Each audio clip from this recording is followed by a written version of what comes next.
मेरे प्यारे देशवासियों, नमस्कार। आज आपसे मन की बात एक ऐसे समय कर रहा हूं जब कोरोना हम सभी के धैर्य, हम सभी के दुख बर्दाश्त करने की सीमा की परीक्षा ले रहा है। बहुत से अपने हमें असमय छोड़कर चले गए हैं। कोरोना की पहली वेव का सफलतापूर्वक मुकाबला करने के बाद देश हौसले से भरा हुआ था, आत्मविश्वास से भरा हुआ था। लेकिन इस तूफान ने देश को झकझोर दिया है। साथियों, बीते दिनों इस संकट से निपटने के लिए मेरी अलग-अलग सेक्टर्स के एक्सपर्ट्स के साथ, विशेषज्ञों के साथ लंबी चर्चा हुई है। हमारी फार्मा इंडस्ट्री के लोग हों, वैक्सीन मैन्युफैक्चरर्स हों, ऑक्सीजन के प्रोडक्शन से जुड़े लोग हों या फिर मेडिकल फील्ड के जानकार, उन्होंने अपने महत्वपूर्ण सुझाव सरकार को दिए हैं। इस समय हमें इस लड़ाई को जीतने के लिए एक्सपर्ट्स और वैज्ञानिक सलाह को प्राथमिकता देनी है।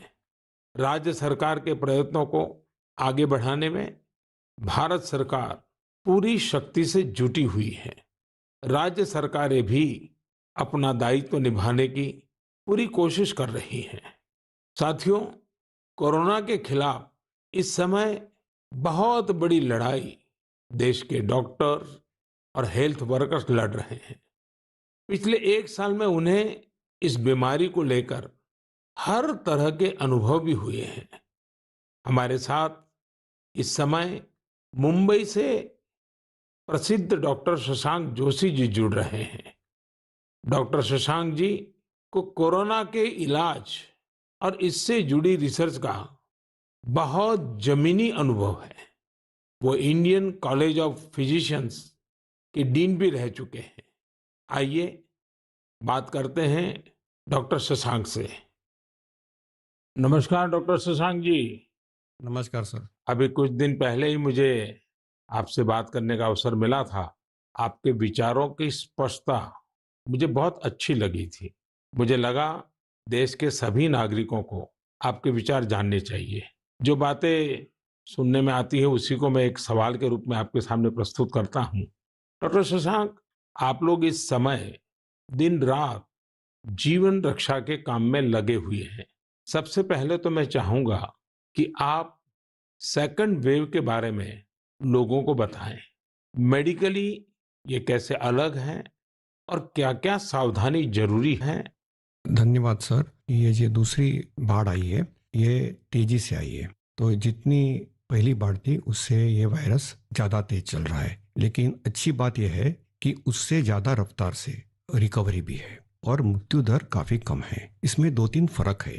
पहली तो ये युवाओं में और बच्चों में भी थोड़ा दिखाई दे रहा है। उसके जो लक्षण हैं, पहले जैसे लक्षण थे, सांस चढ़ना, सूखा खांसी आना, बुखार आना, ये तो सब है ही। और उसके साथ थोड़ा गंध जाना, स्वाद चला जाना, ये भी है। और लोग थोड़े भयभीत हुए। भयभीत होने की बिल्कुल जरूरत नहीं है। 80-90% लोगों में इसमें कोई भी लक्षण नहीं दिखाई देते हैं। ये म्यूटेशन जो बोलते हैं, घबराने की बात नहीं है। ये म्यूटेशन होते रहते हैं। जैसे हम कपड़े बदलते हैं वैसे वायरस भी अपना रंग बदल रहा है, और इसलिए बिल्कुल डरने की बात नहीं है। और ये वेव को हम पाल कर देंगे। वेव आती जाती है और ये वायरस आते जाते रहता है। तो यही अलग अलग लक्षण हैं और मेडिकली हमको सतर्क रहना चाहिए। एक 14 से 21 दिन का ये कोविड का टाइम टेबल है। इसमें वैद्यकीय सलाह लेना चाहिए। डॉक्टर शशांक, मेरे लिए भी आपने जो एनालिसिस बताया बड़ा इंटरेस्टिंग है। मुझे कई चिट्ठियां मिली हैं जिसमें ट्रीटमेंट के बारे में भी लोगों की बहुत सी आशंका है। कुछ दवाओं की मांग बहुत ज्यादा है। इसलिए मैं चाहता हूं कि कोविड के ट्रीटमेंट के बारे में भी आप लोगों को जरूर बताएं।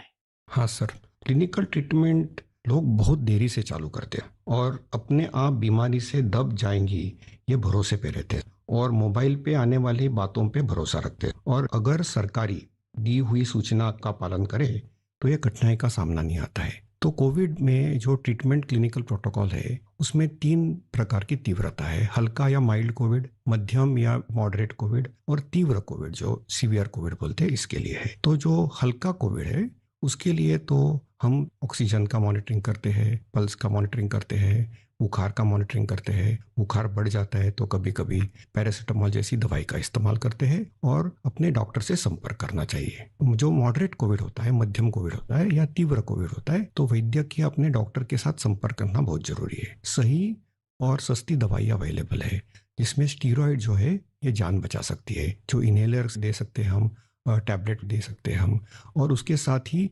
प्राणवायु जो ऑक्सीजन है वो देना पड़ता है और इसके लिए छोटे छोटे इलाज है। लेकिन अक्सर क्या हो रहा है कि एक नई एक्सपेरिमेंटल दवाई है जिसका नाम है रेमडेसिविर। ये दवाई से एक चीज जरूर होती है